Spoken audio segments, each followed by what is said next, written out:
शिव महापुराण के 11वें अध्याय में शिवलिंग की स्थापना का वर्णन किया गया है। ऋषियों ने पूछा, हे सूत जी, कैसी लिंग की स्थापना करनी चाहिए और उसके क्या लक्षण हैं? जिस देश अथवा काल में तथा जिस प्रकार का अर्चन करना योग्य है, कृपा कर हमें बतलाइए। तब सूत जी बोले, हे ऋषियों, गंगादिक पवित्र नदियों के तट पर जैसी इच्छा हो वैसी ही लिंग की प्रतिष्ठा करें, किंतु पूजन नित्य होता रहे। पृथ्वी संबंधी द्रव्य जलमय अथवा तेजस अर्थात धातु आदि से बना हुआ जैसी रुचि हो वैसे लिंग का रोपण करें। चर मूर्ति बनानी हो तो छोटी बनाएं, अचर मूर्ति बनानी हो तो बड़ी बनाएं।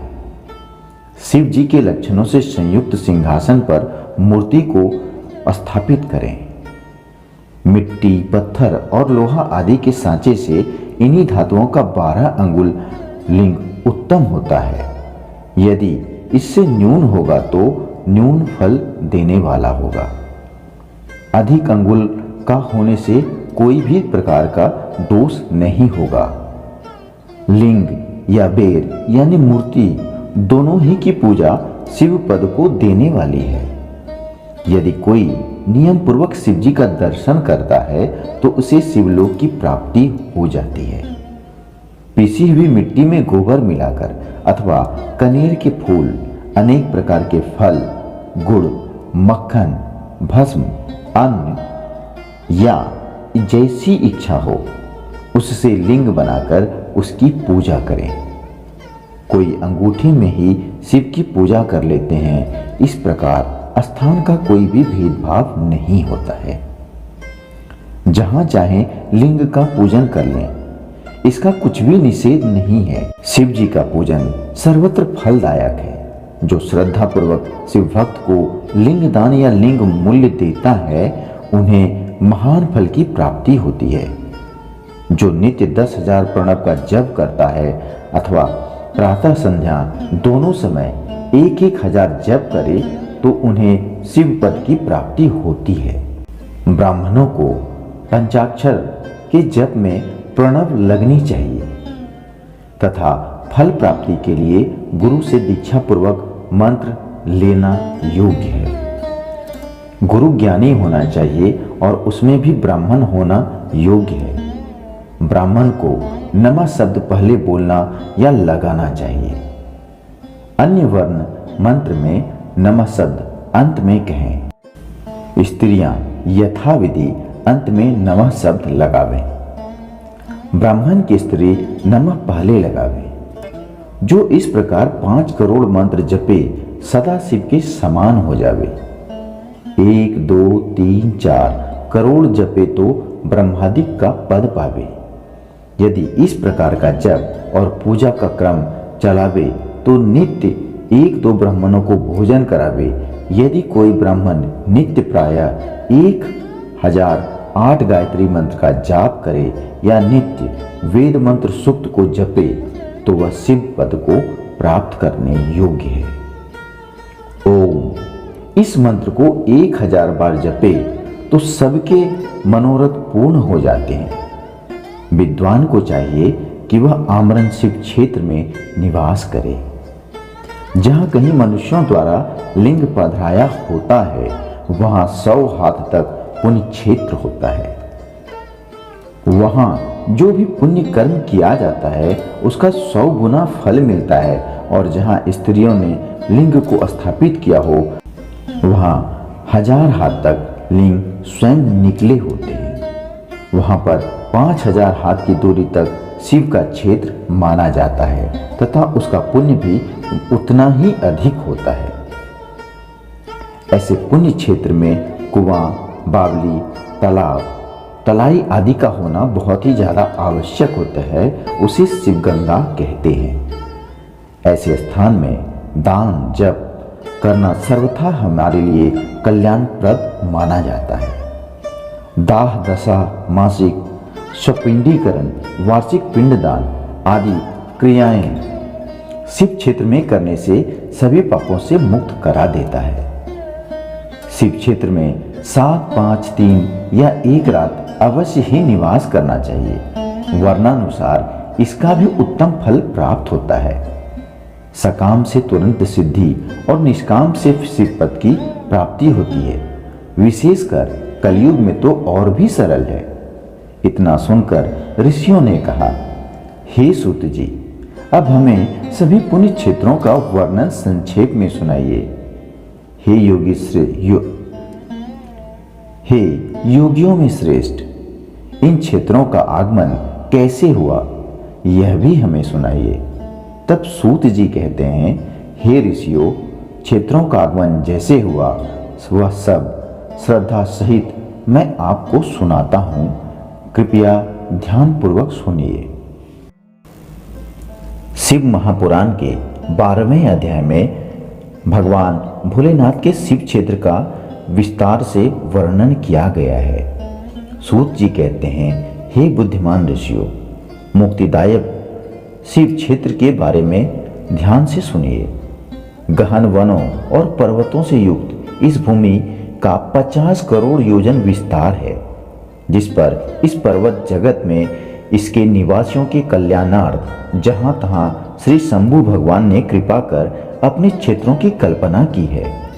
इसके अतिरिक्त ऋषियों, देवताओं और लोकर छात्र स्वयं भी प्रकट हुए हैं। अनेक ऐसे क्षेत्र हैं जिनमें सर्वदा स्नान, दान और जप आदि करना योग्य माना गया है।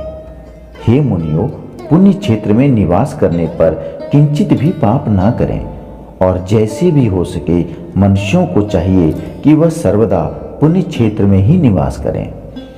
गंगा आदि नदियों के तट पर अनेकों तीर्थ हैं। 60 मुख वाली सरस्वती नदी बड़ी ही पुनीत है। उसके तट पर निवास करने वाला ब्रह्म पद को प्राप्त करता है। हिमालय से निकली सतमुखी गंगा नदी पतित पावन है। उसके तट पर वास करें अथवा काशी आदि अनेक पुण्य क्षेत्र में जिसमें जाकर बसे, सोनभद्र के तट पर बसे और उनमें स्नान करने और वहां व्रत करने से गणेश पद को प्राप्त किया जा सकता है। महानदी नर्मदा के तट पर बसे, जो 24 मुखों वाली और वैष्णव पद को प्रदान करने वाली है। 12 मुखों वाली तमसा नदी, 10 मुख वाली रेवा नदी और महापुण्यदायक गोदावरी नदी के तट पर अवश्य बसें, जहाँ की बसने से ब्रह्म हत्या तथा गो हत्या का पाप भी नष्ट हो जाता है। यह 21 मुख वाली गोदावरी रुद्रलोक को देने वाली है। इनके अतिरिक्त 18 मुख वाली कृष्णवेणी नदी विष्णु लोकदायक, 10 मुख वाली तुंगभद्रा ब्रह्मलोक से चेत हुए प्राणियों को अपने तट पर जन्म देती है तथा सरस्वती, पंपा, जन्या, श्वेत नदी, महापुण्या, कावेरी जिसके 27 मुख हैं, ये सभी पुण्यदा, शुभप्रद और स्वर्गदायक हैं। इन सभी नदियों के क्षेत्रों में स्नान का अपना अपना एक पृथक महत्व है। इन पर्वों और मुहूर्तों में जो इन नदियों में स्नान करता है उसे उत्तमों में उत्तम फल की प्राप्ति होती है। यदि सदाचार, सद्वृत्ति और सद्भावना से बुद्धिमान पुरुष इन नदियों के तट पर निवास करता है तो उसे अनेक प्रकार की रिद्धि सिद्धियां प्राप्त होती हैं। किंतु पुण्य क्षेत्र में थोड़ा भी किया हुआ पाप मनुष्य के बड़े से बड़े पुण्य का नाश कर देता है। परंतु मानसिक पाप व्रजलेप के समान होता है, जो कल्प कल्पांतर तक नहीं छूटता और वह केवल ध्यान से ही छूटता है। जब ध्यान और तप से सब शरीर को सुखाएं, तब कहीं उनसे छुटकारा प्राप्त हो सकता है। जगत में निष्पाप जीवन ही उचित है और मनुष्यों को सच्चा सुख तभी प्राप्त होता है। 13वें अध्याय में भगवान सूत जी द्वारा सदाचार का विवेचन किया गया है। ऋषि बोले, हे विद्वान सूत जी, अब आप हमें यह बतलाइए कि धर्म क्या है और अधर्म क्या है। जिसमें स्वर्ग और नरकादिक लोगों में जाना पड़ता है, तथा वहां सदाचार क्या है जिससे इन पर विजय प्राप्त किया जा सके। सूत जी बोले, हे ऋषियों, ब्राह्मण, क्षत्रिय, वैश्य और शूद्र, इन 4 वर्णों को उचित माना गया है। वे सूर्योदय से पूर्व उठकर अपने इष्ट देव का ध्यान करें। पूर्व दिशा की ओर मुख करके बैठने से उत्तम फल की प्राप्ति होती है। रात्रि का अंतिम प्रहर उषा काल कहलाता है। उसमें उठकर ब्राह्मण घर से दूर बाहर जाकर शौचादि कर्मों से निवृत्त होकर दातुन करें और जल के देवताओं को नमस्कार करके स्नान करें। जल में मंत्र से स्नान करें और उस तीर्थ के जल में वहां के तथा अपने इष्ट देव आदि को तृप्त करें। फिर धोती पहनकर पंचकच यानी 5 प्रकार के कपड़े पहने, फिर गीले वस्त्र को बिना साबुन से धोएं और अपने पितरों को तृप्त करें। पश्चात आचमन कर संध्योपासन करें, गायत्री मंत्र जपें और सूर्य को अर्घ्य दें। प्रातः काल सूर्यानुवाक से और संध्या में अग्नि अनुवाक से प्रोक्षण करें। संध्या समय पश्चिम की ओर मुख करके तथा प्रातः एवं मध्याह्न में उंगलियों से तीर्थ देवताओं को जल दें। फिर उंगलियों के छिद्र से सूर्य भगवान को अस्त होता हुआ देखें और प्रदक्षिणा कर शुद्ध आचमन करें। पहले से संध्या ना करें। नित्य प्रति जितना जाप करना हो उसमें 100 गायत्री अधिक जाप करें। गायत्री जपने का यह प्रमाण है कि 10 दिन में 1 लाख गायत्री का जप पूरा करें। 70 वर्ष तक नियम पूर्वक ऐसा जप करें। फिर संन्यास लें। नित्य प्रातः काल 12,000 ओंकार मंत्र का जाप कर हिसाब करके महीने भर में 1.5 लाख का जप पूरा करें। कम न हो तभी वह सच्चा सन्यासी कहलाता है। सतयुग में ध्यान से ज्ञान की प्राप्ति होती थी, त्रेता में तप से और द्वापर में भजन से, किंतु कलयुग में प्रतिमा पूजन से ज्ञान की उपलब्धि होती है और जो जैसा पाप और पुण्य करता है उसे वैसा ही फल मिलता है। हिंसा ही अधर्म का स्वरूप है तथा अहिंसा धर्म का एक रूप है। अधर्म से दुख और धर्म से सुख मिलता है। यदि कोई उत्तम ब्राह्मण को 100 वर्षों तक वृत्ति यानी जीविका का खर्च देता है तो उसे ब्रह्मलोक प्राप्त होता है तथा 1000 चंद्रायन व्रत करने का भी ब्रह्मलोक प्राप्ति का एक मार्ग होता है। क्योंकि जब तक जिसका जो अन्न खाता है वह तब तक तो आत्मविचार, कीर्तन और श्रवण आदि करता है, उसका आधा फल दाता को पहुंचता है। इसी प्रकार लेने वाले को चाहिए कि वह जो चीज ले उसका कुछ न कुछ अंश दूसरे दिन दान करता रहे। वह तप करे या अन्य उचित साधनों से पाप संशोधन कर दे, अन्यथा रौरव नरक में पड़ता है। मनुष्य को चाहिए कि वह अपने प्राप्त किए धन का 3 भाग, एक धर्म, दूसरा वृद्धि और तृष्या और तीसरा नित्य नौमित्तिक काम्य कर्म धर्म में वित्त को बढ़ाए, बचत का कोष नियत करे और किसी को पीड़ा न हो और अपना थोड़े में निर्वाह करे। यदि कृषि से उत्पन्न किया धन हो तो पाप शुद्धि के लिए उसका 10वां भाग दान करें। ऐसे ही व्यापार से पैदा किए हुए धन का 6वां भाग दान कर देना चाहिए। स्वयं बुलाकर दान देना अच्छा होता है। याचना करने वाले को यथाशक्ति सदैव दान दें और यह शुभ फलदायी होता है, क्योंकि मांगने पर ना देने से जन्म जन्मांतर के लिए वह ऋणी हो जाता है। बुद्धिमान को यह उचित है कि वह दूसरों का दोष दूसरों से ना कहे, सुना और देखा भी ना कहे, किसी को क्रोध उत्पन्न हो ऐसी भी बात ना कहे। प्रातः सायं दोनों समय संध्या और अग्निहोत्र करें। दोनों समय में न हो सके तो केवल एक समय अवश्य करना चाहिए। कभी न बुझने वाली अजस्त्र अग्नि स्थापित करें अथवा केवल जप मात्र और सूर्य देव की वंदना ही करें। इस प्रकार आत्म कल्याण का इच्छुक यथाविधि नित्य ही ब्रह्म यज्ञ और देव पूजन किया करें। जो इस प्रकार नित्य अपने गुरु और ब्रह्म को पूजते हैं वे सभी सुख के भागी होते हैं। 14वें अध्याय में अग्नि और यज्ञादि का विवेचन सूत जी के द्वारा किया गया है।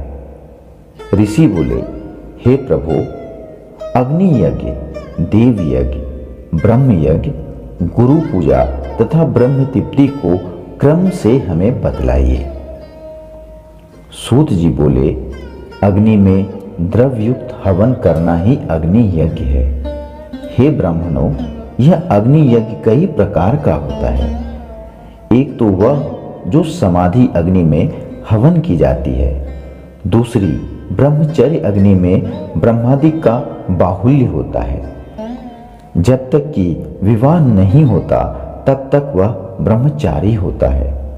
जब विवाह हो जाए तो 2 समय अग्नि यज्ञ करें। विवाह के समय से ही अग्नि संधान को सदैव सुरक्षित रखना योग्य होता है। उसे कुंड या भांड में रखें जो कि सदैव सुरक्षित रहे और कभी न बुझे। ऐसी अग्नि अजस्त्र अग्नि कहलाती है। हे ब्राह्मणों, सायंकाल की अग्नि में आहुति से सम्मति बढ़ती है तथा दिनों में इंद्रादिक सब देवताओं के उद्देश्य से अग्नि को जो आहुति दी जाती है वह अग्नि देव यज्ञ कहलाती है। ब्राह्मण और देवताओं को तृप्त करने के लिए एक बार यज्ञ करें। शेष समय वेद अध्ययन करना चाहिए। हे ब्राह्मणों, अब एक और आदर्श सुनो। आदि सृष्टि में करुणाकर महादेव जी ने सर्व लोकों के उपकारार्थ सर्व औषधियों की औषधि प्रथम अपना वार अर्थात आदित्यवार बनाया और पुनः सप्ताह के 6 दिनों को उनके गुण के अनुसार उनकी वैसी ही रचना की। पापों की शांति के लिए रविवार के दिन की पूजा को उत्तम माना है। लक्ष्मी के लिए सोमवार को लक्ष्मी की पूजा करें। रोग शांति के लिए मंगलवार उत्तम है और इस दिन काली आदि का पूजन और भजन जरूर करें और उर्द मूंग आदि 4 से देकर ब्राह्मणों को भोजन कराएं। बुधवार के दिन विष्णु का दही व अनेक प्रकार से भजन पूजन करें तथा सर्वदा पुत्र मित्र और स्त्री की पुष्टि हुए। बृहस्पतिवार का दिन आयुवर्धक है, इसलिए इस दिन ब्राह्मणों को गौ को देवताओं को उपवीत और वस्त्र चढ़ाकर क्षीर दूध घी से उनकी सेवा करें। भोगों का इच्छुक शुक्रवार को जितेंद्रिय हो षड्रस भोजन युक्त देवताओं और ब्राह्मणों की पूजा करें।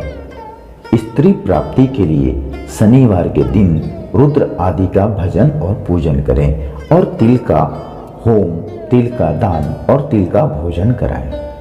साथ ही साथ उनके उन देवताओं का नित्य पूजन, स्नान, दान, जप, होम और तर्पण कराते रहे। देश काल पात्र का विचार जो श्रद्धा सहित इन वारों के नियम का पालन करता है उसके देवोपासन द्वारा सब कुछ प्राप्त हो जाता है। ब्राह्मणों को मंत्र पूर्वक और शूद्रों को तंत्र से उपासना करनी चाहिए। धनी हो तो धन से पूजा करें, परंतु जो कुछ करें श्रद्धा से करें। फिर तो उसके एक इस प्रकार के करते रहने से समय के अनुसार उसे ज्ञान की प्राप्ति हो जाएगी। जो ब्राह्मण इस अध्याय को पढ़ेंगे और दूसरों को सुनाएंगे उन्हें देव यज्ञ का फल प्राप्त होता है। 15वें अध्याय में सूत जी के द्वारा देव यज्ञ और देश काल पात्र का विवेचन किया गया है। ऋषि बोले, हे सूत जी, अब आप पूजा के योग्य देश काल को बतलाइए। तब सूत जी कहते हैं, देव यज्ञ आदि कर्मों में शुद्ध गृह बराबर फल देने वाला होता है। उससे 10 गुना गोष्ठ यानी गौओं को बांधने की जगह, उससे 10 गुना जल का तट, उससे 10 गुना फल बेल तुलसी पीपल की जड़, नदी देवालय तीर्थ का तट, सप्तगंगा गोदावरी कावेरी ताम्रपर्णा सिंधु सरयू रेवा आदि नदियों के तट पर मिलता है। इनसे 10 गुना फल समुद्र का तट और 10 गुना उससे 10 गुना पर्वत की चोटी पर पूजन करने से होता है। सतयुग में यज्ञ दानादि से पूर्ण फल की प्राप्ति होती है। त्रेता में तिहाई, द्वापर में आधी और कलयुग में चौथाई और आधे से अधिक कलयुग बीतने पर इससे भी कम फल प्राप्त होता है। परंतु शुद्ध हृदय से किया हुआ कर्म या पूजन बराबर फल देता है। इससे 10 गुना फल रवि संक्रांति में चंद्र ग्रहण में उससे भी 10 गुना फल प्राप्त होता है। गायत्री का यह महात्म है कि अपने गान करने वालों के रक्षा वह प्राणों से करती है, इसी से वह गायत्री कहलाती है।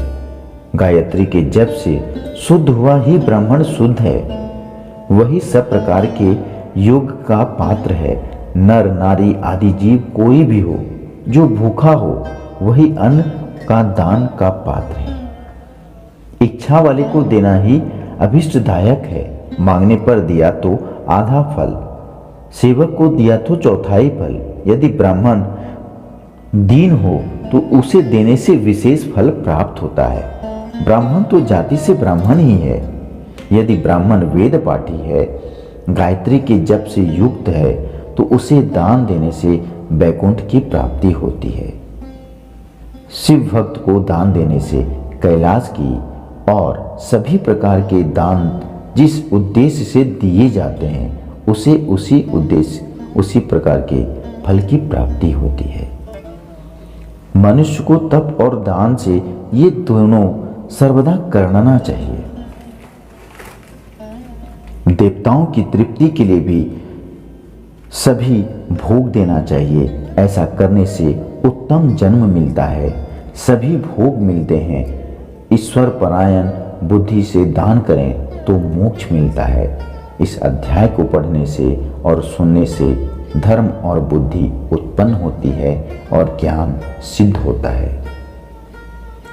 16वें अध्याय में पार्थिव पूजन और उसके फल का वर्णन किया गया है। ऋषि कहते हैं, हे सूत जी, अब आप हमें उस पार्थिव पूजन की विधि को बतलाइए जिससे सभी अभिष्ट सिद्ध होते हैं। तब सूत जी कहते हैं, हे महर्षियों, मिट्टी से बनाई हुई प्रतिमा का पूजन करने से पुरुष हो या स्त्री सभी के मनोरथ पूर्ण हो जाते हैं। इसके लिए नदी, तालाब, कुआं या जल के भीतर की मिट्टी लाकर सुगंधित द्रव्य के चूर्ण से उसका शोधन करें और अच्छे मंडप में बैठकर दूध डालकर अपने हाथ से सुंदर प्रतिमा बनाएं।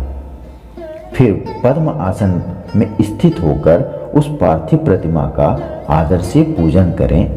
गणेश, सूर्य, विष्णु, पार्वती, शिव जी की मूर्ति और शिव जी के शिवलिंग का ब्राह्मण सदैव पूजन करें। जो इस प्रकार षोडशोपचार युक्त पूजन करता है उसके मनोरथ अवश्य ही सिद्ध हो जाते हैं। किसी भी देवता के स्थापित किए हुए लिंग पर 3 सेर नैवेद्य और स्वयं उत्पन्न हुए लिंग पर 5 सेर नैवेद्य चढ़ाने का नियम है। 12 अंगुल चौड़ा और 25 अंगुल लंबा यह लिंग का प्रमाण है।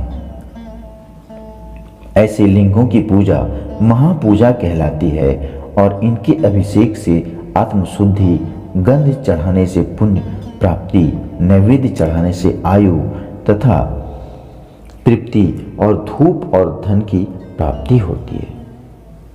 दीप से ज्ञान और तांबुल से भोग मिलता है। अतएव स्नान आदि से पूजन के 6 अंग यत्न पूर्वक साधन करें। नमस्कार और जप ये दोनों अभिष्टदायक हैं। इनको पूजा के अंत में अवश्य करें, क्योंकि इनसे भोग और मोक्ष दोनों की ही प्राप्ति होती है। मानसिक पूजन में भी इनको अवश्य ही अपने व्यवहार में लाना चाहिए। इस भूलोक में श्री गणेश जी सम्यक प्रकार के पूजनीय हैं। गणेश पूजन से सभी पाप दूर भाग जाते हैं और वहां वे सभी अभिष्ट को पूर्ण करते हैं, मोक्ष को अपने भक्तों तक पहुंचाते हैं। इसी प्रकार श्री विष्णु जी का तथा और भी देवताओं का जो पूजा किया जाता है, वह उन देवताओं के वार, तिथि, नक्षत्र का विचार कर षोडशोपचार पूजन भजन करें तो उसके अभिष्ट की प्राप्ति होती है। शिव जी का पूजन तो सब मनोरथों को देने वाला है। जो आद्रा नक्षत्र में माघ कृष्ण चतुर्दशी को शिव जी का पूजन करता है, उसकी आयु बढ़ती है, मृत्यु हरण होती है और सर्व सिद्धि की उसे प्राप्ति होती है। ऐसे ही और भी नक्षत्रों में, महीनों और वारों में शिव जी की पूजा का अपना एक अद्भुत महात्म्य है। कार्तिक मास में रविवार के दिन जो सूर्य को पूजा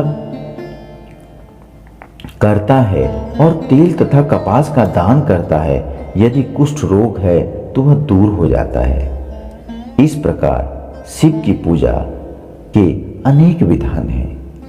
जो अपने मन को या अपने जीवन को शिव जी को अर्पण कर देता है, उसे शिव जी सायुज्य मुक्ति प्रदान करते हैं। यह अखिल जगत विंदुनात्मक है। देवी रूप माता विंदु और शिव रूप पिता नाद हैं। शिवलिंग को माता और पिता का रूप जानकर ही उनका पूजन करना चाहिए। हे मुनि पुंगवो, जैसे पुरुष और प्रकृति ये दोनों ही जन्म के मुख्य हैं, वैसे ही शिवलिंग भी हैं। पुरुष से प्रकृति में मेल ही जन्म कहलाता है। आदित्यवार के दिन पंचगव्य द्वारा शिव जी को स्नान कराएं। गोबर, गोमूत्र, गोदुग्ध, गोघृत और मधु यही पंचगव्य हैं। फिर दुग्ध आदि से अलग स्नान कराएं। शहद, ईख का रस और गोदुग्ध से अन्न का नैवेद्य बनाकर प्रणव पूर्वक भगवान को चढ़ाएं। जो इस प्रकार आदित्यवार के दिन प्रणव पूर्वक महालिंग की पूजा करता है, उसका पुनर्जन्म नहीं होता। रुद्राक्ष धारण करने से चौथाई, विभूति धारण करने से आधा, मंत्र जपने से पौने और पूजन से पूर्ण की पूर्ण भक्ति प्राप्त होती है। इस अध्याय को पढ़ने से और सुनने से शिव की दृढ़ भक्ति प्राप्त होती है। 17वें अध्याय में प्रणव पंचाक्षरी के महत्व को बताया गया है। ऋषियों ने कहा, हे महामुने, प्रणव एवं षटलिंग का क्या महात्म्य है? शिव जी की भक्ति पूजा का क्या विधान है, हमें सुनाइए। तब सूत जी बोले, हे ऋषियों, प्रकृति से उत्पन्न हुआ प्रपंच नहीं व तुम में अर्थात तुम में कुछ प्रपंच नहीं है, यही प्रणव का अर्थ है। यह प्रणव सूक्ष्म स्थूल दो प्रकार का होता है। इसको एकांत में जपने से भोग की प्राप्ति होती है और जो इसे 36 करोड़ जप लेता है वह योगी हो जाता है। यह आकार, उकार, मकार, बिंदु और नाद सहित तथा शब्द, काल, कला से युक्त अर्थात अ, उ, म इन 3 अक्षरों और मात्राओं सहित प्रणव होता है, जो योगियों के हृदय में निवास करता है। वेद के आदि और दोनों समय की संध्या वंदन में सर्वप्रथम ओंकार का प्रयोग करना चाहिए। प्रणव के 9 करोड़ जप से पुरुष शुद्ध हो जाता है। फिर 9 करोड़ जप से पृथ्वी का जप, फिर इतने ही जप से तेज का और इतने ही जप से वायु का और 9 करोड़ से गंधादि का जप होता है। हे ब्राह्मणों, नित्य सहस्त्र मंत्र जप करने से ओंकार से प्रबुद्ध हो शुद्ध योग को प्राप्त होता है और शिवलोक को प्राप्त होता है। जो ब्राह्मण और गुरु से प्राप्त कर शिव पंचाक्षरी का 5 लाख जाप करता है, उसकी आयु बढ़ती है, स्त्री स्त्रीत्व से छूट जाती है, क्षत्रिय क्षत्रित्व से छूटकर ब्राह्मण हो जाता है और पुनः मुक्त हो जाता है, वैश्य वैश्यत्व से छूटकर क्षत्रिय हो जाता है तथा शूद्र 25,000 जप से शुद्ध हो जाता है, क्योंकि यह मंत्र शिव स्वरूप है। अतः जो इसको धारण कर लेता है वह शिव स्वरूप हो जाता है। शिव भक्त स्त्रियां देवी रूप हो जाती हैं। वे जितना मंत्र जपती हैं उनके शरीर में उतनी ही भगवती की समीपता प्राप्त होती है। जो भक्त भक्ति पूर्वक षोडशोपचार युक्त पूजन करता है वह शिव रूप होकर शिव को प्राप्त हो जाता है। यह अध्याय वेद संबद्ध है। जो इस अध्याय को पढ़ता है उस पर शिव जी की अद्भुत कृपा प्राप्त होती है और वह सिद्धियों को प्राप्त कर लेता है।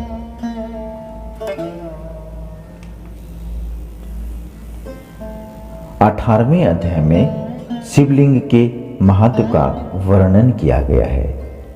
अब ऋषि कहते हैं, हे सूत जी, बंधन और मोक्ष क्या है?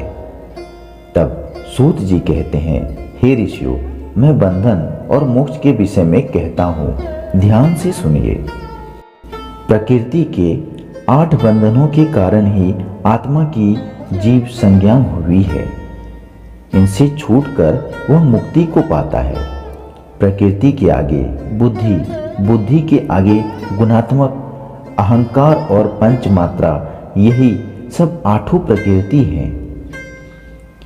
इन्हीं 8 से यह देह है और इससे जो कुछ क्रिया हो रही है इसी का नाम कर्म है।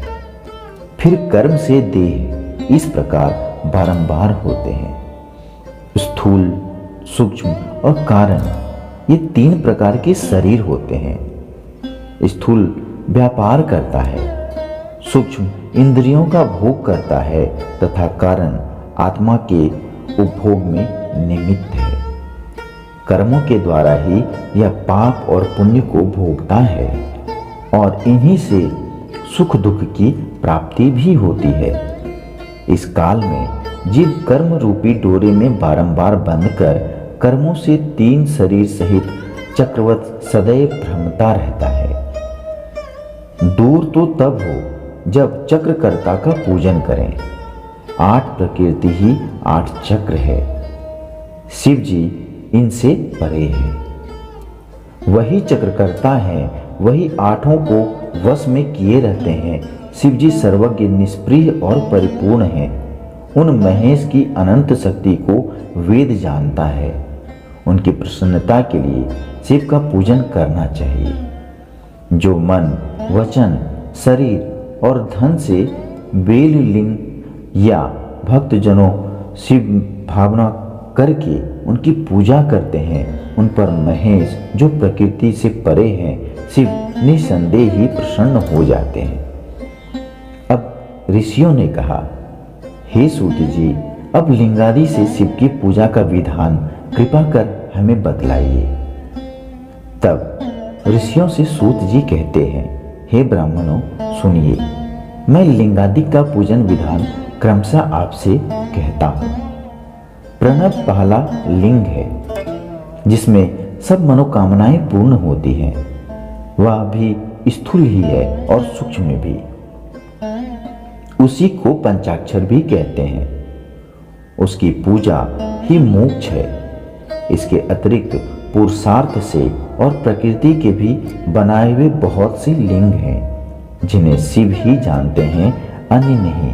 किंतु पृथ्वी के विकार से मैं 5 लिंग कहता हूं, जिसमें पहला स्वयंभू लिंग है, दूसरा विंदु लिंग है, तीसरा प्रतिष्ठित लिंग है, चौथा चर लिंग है और 5वां गुरु लिंग है। जो लिंग किसी देवता या ऋषि के तप से पृथ्वी को फाड़कर वहां स्वयं निकलता है, स्वयंभू लिंग कहलाता है। उस लिंग की पूजा करने से ज्ञान की वृद्धि होती है। इस प्रकार स्वर्ण, चांदी और पृथ्वी आदि की वेदिका में या लिंग को प्रणव मंत्र से पत्र पर लिखकर उसकी प्रतिष्ठा और आवाहन करें तो वह फल देते हैं। विधि पूर्वक लिंग को संपुट पात्र में रखकर गृह में स्थापित करें और नित्य पूजन भोजन निवेदन करें। यह गृहस्थ के लिए उचित है। निवृत्त हुए जनों को सूक्ष्म लिंग का ही विधान है। उनके लिए विभूति से अर्चन कर विभूति ही निवेदन करना योग्य है, क्योंकि विभूति का एक अलग ही महत्व है। शिव का भक्त शिव स्वरूप हो जाता है, अतः स्त्री हो या पुरुष उसे सदैव भस्म धारण करना चाहिए। शिव जी के व्रती को अपवित्रता और सूतक नहीं लगता, क्योंकि वे तो भस्म लगाए रहते हैं। गुरु के हाथों उसे सीखकर नित्य भस्म धारण करना योग्य है। वही सच्चा गुरु है जो शिष्य के राजस तामस आदि गुणों को नाश कर शिव का बोध कराता है। इसी प्रकार ज्ञानी गुरु सर्वथा पूजनीय है। उत्पन्न करने वाला पुत्र को संसार में डुबा देता है, परंतु ज्ञानदाता गुरु पिता संसार सागर से पार करा देता है। सब कर्मों के आदि में विघ्ननाशक गणेश जी का पूजन करना चाहिए। फिर सब बाधाओं की शांति के लिए देवताओं का पूजन। दैहिक, दैविक और भौतिक तीनों प्रकार के दोष पाप देवादिक पूजन से शांत हो जाते हैं। आचार्य जैसा कहें वैसा ही विष्णु आदि की पूजन करनी चाहिए, जिसमें जप और हवन आदि का सभी विधान संपन्न होता है। दान आदि का कर्म भी नियम पालन करना पड़ता है, क्योंकि प्रतिमा का दान भी किया जाता है। स्वर्ण प्रतिमा का दान दक्षिणा सहित करें। संपूर्ण आयु की सिद्धि के लिए तिल का दान करें।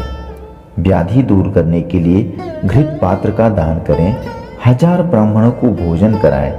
अगर दरिद्र हो तो गौ को भोजन कराएं, और भी धनाभाव हो तो यथाशक्ति भोजन कराएं। भूत आदि की शांति के लिए भैरव जी की पूजा करें, और सबके अंत में श्री शिव जी का महाभिषेक करें तथा उन्हें नैवेद्य समर्पण कर बहुत प्रकार से ब्राह्मणों को भोज कराएं। इस प्रकार का शांति यज्ञ प्रत्येक वर्ष फाल्गुन मास में करें तो वह बहुत से दोषों की शांति करा देता है। यदि सविधि दक्षिणा युक्त यज्ञादिक कर्म धनाभाव के कारण करने में असमर्थ हो तो स्नान करके कुछ दान दें और 108 मंत्र द्वारा सूर्य को नमस्कार करें। फिर भगवान शिव की प्रार्थना करें।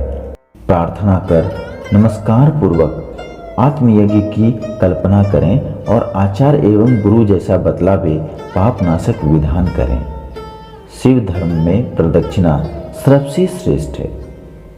क्रिया से युक्त जप रूप प्रणव यानी ओंकार ही सर्वश्रेष्ठ प्रदक्षिणा है। हे ब्राह्मणों, प्रदक्षिणा और नमस्कार शिव जी को अत्यंत प्रिय है। जो परमात्मा शिव की इस प्रकार षोडशोपचार वाली पूजा, प्रदक्षिणा और नमस्कार करते हैं, उन्हें महान फल की प्राप्ति होती है। पृथ्वी में ऐसा कोई पातक नहीं है जो प्रदक्षिणा से नाश न होता हो, इसलिए प्रदक्षिणा से ही समस्त पापों का नाश करें। हे ब्राह्मणों, जो मनुष्य इस अध्याय को पढ़ेंगे या सुनेंगे वे शिव जी की कृपा से ज्ञान को प्राप्त करेंगे।